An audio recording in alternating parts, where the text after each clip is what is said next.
बिस्मिल्लाहिर्रहमानिर्रहीम। अस्सलाम वालेकुम viewers, welcome to my cooking channel Tasty Bite with Amra. कैसे हैं आप सभी लोग? उम्मीद करती हूँ आप सब खैरियत से होंगे। आज आपकी खिदमत में हाजिर हुई हूँ एक नई रेसिपी नहीं लेकर, बल्कि आज मैं आपके साथ कुछ टिप्स शेयर करने आ रही हूँ। आज मैं आपके साथ अपनी लाइफ का सबसे बड़ा एक्सपीरियंस शेयर करने जा रही हूँ, तो आपने वीडियो को एंड तक ज़रूर वॉच करना है। वीडियो तो मैंने नहीं बनाई, लेकिन आपने मेरी ऑडियो को ज़रूर वॉच करना है, क्योंकि आपको जो वीडियो नज़र आ रही है ये तमाम वीडियोस वो हैं जो मैंने पुरानी वीडियोस डाली हुई हैं यूट्यूब के ऊपर, जिसमें करेले की कड़वाहट दूर करने का तरीका, करेले गोश्त बनाने का तरीका, बुध करेले बनाने का तरीका, बुध करेले से मुराद है यानी कीमा भरे करेले बनाने का तरीका, ये तमाम चीज़ें मैंने आपके साथ शेयर की। और मैंने आपको बताया कि किस किस तरह से आप करेलों की कड़वाहट को दूर कर सकते हैं। यानी पानी में नमक डालकर करेलों को बॉईल करेंगे तो आपके करेले कड़वे नहीं बनेंगे। फिर मैंने रेसिपी एक ट्राई की कि करेलों को आपने नमक लगाकर छोड़ देना है और उसके बाद उसको आपने पानी में धोकर और करेलों को कपड़े में डालकर अच्छी तरह से निचोड़ कर आपने उसका पानी निकालना है, तो करेलों का सारा कड़वा पानी निकल जाएगा और आपके करेले बिल्कुल भी कड़वे नहीं बनेंगे। ऐसे बनाने से करेले अच्छे तो बनते थे, बहुत अच्छे बनते थे, लेकिन फिर भी उनमें हल्की सी कड़वाहट रह ही जाती थी। जैसे कि पता होता है कि जी ये करेले बने हैं, करेलों में उनका अपना टेस्ट थोड़ा सा होता ही है। ये मैंने लाइफ में जितनी मर्तबा करेले गोश्त बनाए, हर दफ़ा एक नया तरीका आजमाया। और कुछ ख़वातीन ने तो मुझे यहाँ तक बताया कि हम करेलों की कड़वाहट को दूर करने के लिए करेलों को धोकर अच्छे से साफ़ सुथरे कपड़े में 2-3 मरतबा उसको गिरा लगा कर लपेट कर और फिर हम उसको स्पिनर में डाल देते हैं। जी, जहाँ पर वॉशिंग मशीन जो स्पिनर होता है उस स्पिनर में डालकर जैसे कपड़े ड्राई करते हैं वैसे हम करेलों का सारा पानी खुश्क कर देते हैं उनको चलाकर। तो ये बड़ा अजीब सा एक कॉन्सेप्ट था मेरे लिए।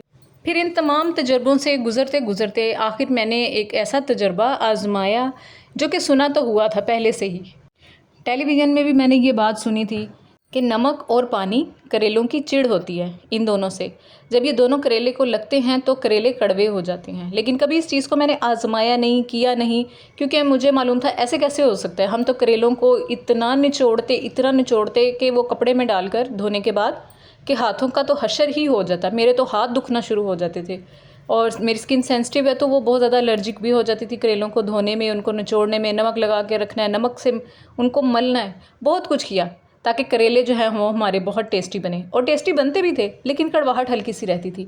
बहुत सी ख़वातीन ने मुझे कहा कि हमारे करेले बहुत ज़्यादा कड़वे बनते हैं कि खाए ही नहीं जाते, और इस डर से तो कई लोग करेले बनाते ही नहीं हैं।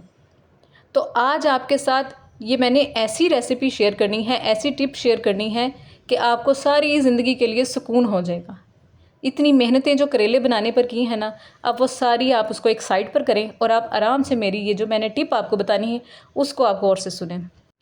सबसे पहले आपने करेले लेने हैं, जितने भी करेले आपने पकाने हैं, साबुत करेले, ठीक है, उनको अच्छी तरह से आपने धो लेना है। काटने से पहले करेलों को आप अच्छी तरह से धो लें और फिर उनको एक छलनी में डालकर रख दें ड्राई होने के लिए, जैसे कि हम सब्ज़ी को धो के रख देते हैं खुश्क होने के लिए, भिंडियों वगैरह को। लेकिन आपने अगर जल्दी पकाने हैं और आपके पास टाइम नहीं है तो आपने कपड़े से करेले को खुश्क कर लेना है। ये वो करेले हैं जो अभी हमने काटे नहीं हैं, छीले नहीं हैं, ठीक है, साबुत करेले, उनको धोकर खुश्क कर लें। उसके बाद आपने उसके छिलका उतार के पकाना है, छिलके के साथ पकाना है। जैसे भी आपने करेले पकाने हैं उस तरह से आपने करेलों को छीलना है, उनको कट्स लगाने हैं, उनके बीज निकालने हैं और करेलों को काट लेना है। इस दौरान आपने करेले को ना तो नमक लगाना है ना पानी लगाना है। करेलों के अंदर बिल्कुल भी पानी ना लगे और नमक ना लगे। जो आपने पहले धो लिया सो धो लिया, जो ऊपर से मिट्टी वगैरह थी वो निकल गई। उसके बाद जो करेलों के अंदर का टेक्सचर होता है उसके अंदर आपने नमक और पानी यूज़ नहीं करना, बिल्कुल ना पकाने में और ना ही उनको धोने में। करेलों को काटने के बाद बस उसी वक्त ही आप करेलों को साथ फ्राई कर लें। फ्राई करने के साथ आपने करेले कीमा पकाना है, करेले गोश्त पकाना है, जो भी बनाना है आपने करेले बस ऐसे काट के उसमें फ्राई करके आप डालें और आपके ज़बरदस्त किस्म के करेले गोश्त बन जाएंगे। मैंने भी ये तजुर्बा किया और मैंने फिर इस चीज़ को आज़माया। आप यकीन करें कि मैंने अल्लाह का शुक्र अदा किया कि मैंने इतनी ज़िंदगी इतनी मेहनत में गुजार दी, क्योंकि हमारे घर में करेले गोश्त बड़े शौक़ से खाते हैं, पालक गोश्त बहुत शौक़ से खाते हैं।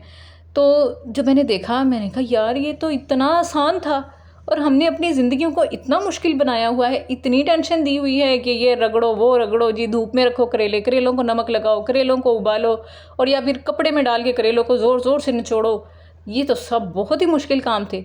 लेकिन जैसे मुझे पता चला कि बस इतना सा पॉइंट था कि करेले को नमक और पानी नहीं लगना चाहिए, क्योंकि नमक और पानी जब करेले को लगता है उसके अंदर कुछ ऐसे विटामिन्स होते हैं, उसके अंदर कुछ ऐसा टेस्ट होता है जो करेले को सख्त कड़वा कर देता है। वो करेले की जो टेस्ट को है ना, वो कड़वाहट में तब्दील कर देते हैं। तो बस जैसे ही मुझे इस चीज़ का पता चला, ये तजुर्बा मैंने आजमाया, जब मुझे ये पता चल गया कि ये मसला मेरा हल हो गया है, तो मैंने सोचा कि क्यों ना मैं ये बात, ये टिप आप लोगों के साथ भी शेयर करूं, ताकि मेरे व्यूवर्स भी इस मुश्किल से अपनी जान छुड़ाएं और आसानी से करेले गोश्त, करेले कीमा या फिर कीमा भरे करेले, मसाला भरे करेले, जैसे बनाना चाहिए, करेले दाल बनाना चाहिए। लोग बहुत कुछ बनाते हैं, इवन कि मैंने ये भी सुना कि लोग करेले पालक भी बनाते हैं।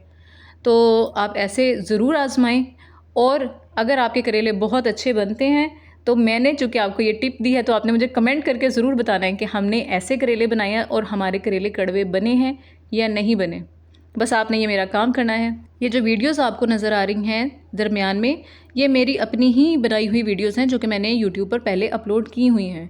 तो अब चूँकि ये वीडियो सिर्फ करेलों को धोने की भी नहीं है, सिर्फ एक टिप है जो मैंने आपको बतानी थी, तो करेलों को पकाने का इसमें कोई ताल्लुक़ नहीं था। तो इसलिए मैंने इसके लिए प्रॉपर करेले मंगवा कर और उनको फिर मैंने धोकर, काट कर और पका कर नहीं दिखाया, क्योंकि आप टेस्ट तो कर नहीं सकते, तो आपको सिर्फ बता ही सकती हूँ। तो लिहाजा मैंने फिर पुरानी वीडियो के ऊपर ही ये ऑडियो रिकॉर्ड की है, ताकि आपका भी भला हो जाए और आप लोग भी मुझे अपनी दुआओं में याद रखें। और अगर इसके अलावा भी किसी के पास कोई आइडिया है तो वो ज़रूर मेरे साथ शेयर करें कमेंट बॉक्स में।